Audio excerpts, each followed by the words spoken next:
சாப்பாட்டுக்கெல்லாம் செம்ம சூப்பராக அல்டிமேட்டான ஒரு செம்மீன் தொக்கு தான் பார்க்க போகிறோம் நம்ம கைப்பக்குவத்தில்.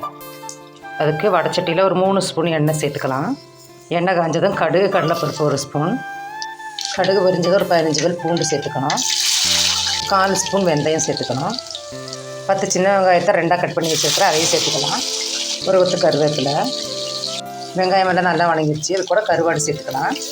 கருவாடெல்லாம் நல்லா வணங்கினா 1 ஸ்பூன் மல்லித்தூள், கொஞ்சம் காரமாக தான் இருக்கணும், அதுக்காக நான் 1 ஸ்பூன் மிளகாத்தூள் சேர்த்துக்குவேன்.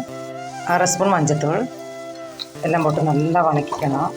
இல்லை அந்த ட்ரை கண்டிஷன் வர்றபோது கரைச்சி வச்சுருக்கிற ஒரு எலுமிச்சம்பழம் சைஸ் புளி சேர்த்துக்கலாம். இந்த கருவாட்டில் உப்பு இருக்காது, அது தேவையான அளவு உப்பு சேர்த்துக்கணும். இது கூடவே அரைச்சி வச்ச ஒரு தக்காளி சேர்த்துக்கலாம். மூடி போட்டு ஒரு 5 நிமிஷம் நல்லா கொதிக்கட்டும். 5 நிமிஷம் ஆயிடுச்சு. சூப்பராக ரெடி ஆயிடுச்சு. மணக்க ருசிக்க செம்மீன் கருவாட்டு தொக்கு ரெடி ஆயிடுச்சு. வீடியோ பிடிச்சி நல்லா லைக் பண்ணிட்டு சப்ஸ்கிரைப் பண்ணிடுங்க. நன்றி.